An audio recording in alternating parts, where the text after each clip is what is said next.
Welcome to TDS studios. Friends எல்லாம் சூப்பராக இருப்பீங்கன்னு நினைக்கிறேன். ரொம்ப காலத்துக்கு முன்னாடி பார்த்தீங்கன்னா காது கேட்கலன்னா அதுக்கு ஒரு கருவி இருந்தது. ஒரு 400 ரூபா அந்த மாதிரி இருந்தது அதோடைய மதிப்பு. அது பார்த்தீங்கன்னா ஒரு பேட்ரி மாதிரி இருக்கும். அதுலேருந்து ஒரு ஒயர் வரும். அந்த பேட்டரியை அப்படியே மேல் சட்டை பேக்கெட்டில் போட்டுக்கிட்டு அந்த ஒயரை பின்பக்கமாக கொண்டு போய் ஏதோ ஒரு காதில் அந்த கருவியை மாட்டியிருப்பாங்க. இதை ஆன் பண்ணிங்கன்னா யாராவது பேசுனா உங்களுக்கு தெளிவாக கேட்கும் அப்படிம்பாங்க. எந்த அளவுக்கு சரியாக வந்ததுன்னு தெரில. அந்த மாதிரி ஒரு காலத்தில் இருந்தது. அதை பார்த்தோன்னே நமக்கு தெரியும் அது காது கேளாமல் இருக்கிறவங்களுக்காக ஏற்படுத்தப்பட்ட ஒரு கருவி அப்படின்னு. இப்போ பாருங்கள், ஹெட்ஃபோன் அப்படின்னு ஒன்று வந்திருக்கு. ரொம்ப நாள் ஆச்சு. ஹெட்ஃபோன் பயன்பாடு இப்போ அதிகமாகிடுச்சு, ரொம்ப அதிகமாகிடுச்சு. அதை பாருங்கள், அந்த ப்ளூடூத்தை யூஸ் பண்ணி அந்த ஹெட்ஃபோனை போட்டுக்கிட்டோம்னு சொன்னால் எதையும் தொட வேண்டாம், ஹேண்ட்ஸ் ஃப்ரீ அப்படிங்கிறாங்க.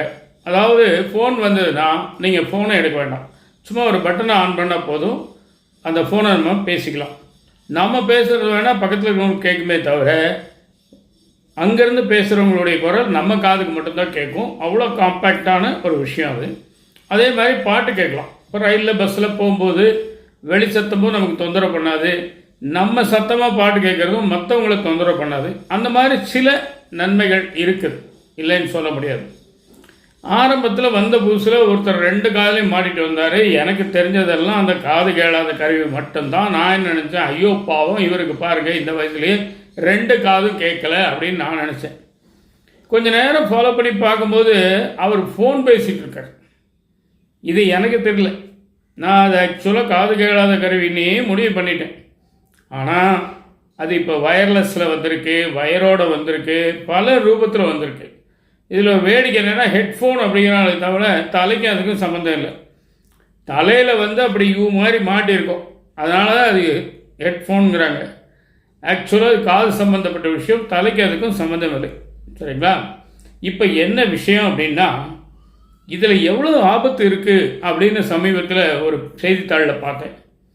2 மணி நேரத்துக்கு மேலே நீங்கள் ஒரு நாளைக்கு அதை யூஸ் பண்ணிங்கன்னா உங்களுடைய காதுகள் நாளடைவில் கெட்டுவிடும், கேட்காமலே போய்விடும் அப்படிங்கிறாங்க.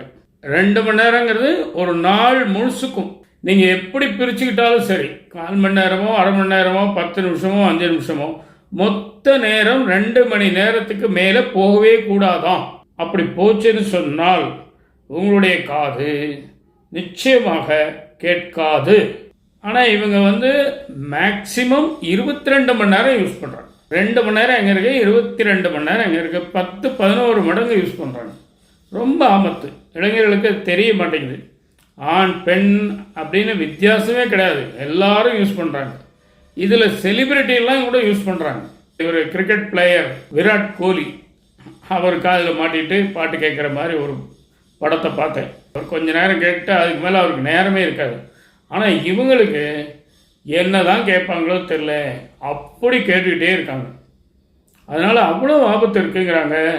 தயவுசெய்து அதை 2 மணி நேரத்துக்கு உட்பட்டு ஒரு நாளைக்குங்க 24 மணி நேரத்துக்கு 2 மணி நேரம் யூஸ் பண்ணுற மாதிரி ஒரு ஏற்பாடை வச்சுக்கோங்க. நிச்சயமாக உங்களுக்கு அதனால் பலன் கிடைக்கும். அது ஏன் அந்த பழக்கம் வந்தது, எப்படி வந்ததுன்னு தெரில. இதில் பாதி பழக்கம், பாதி தேவை, பாதி பந்தா.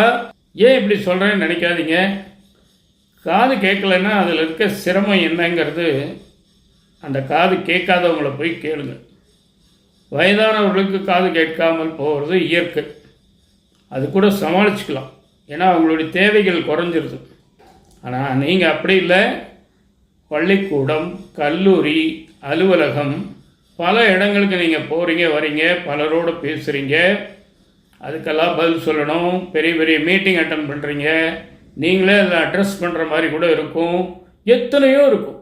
அப்போ உங்களுக்கு நிச்சயமாக அந்த காதினுடைய கேட்கும் தன்மை சிறப்பாக இருக்கணும். அதனுடைய நல்லது கெட்டதை நீங்கள் தான் புரிஞ்சுக்கணும்.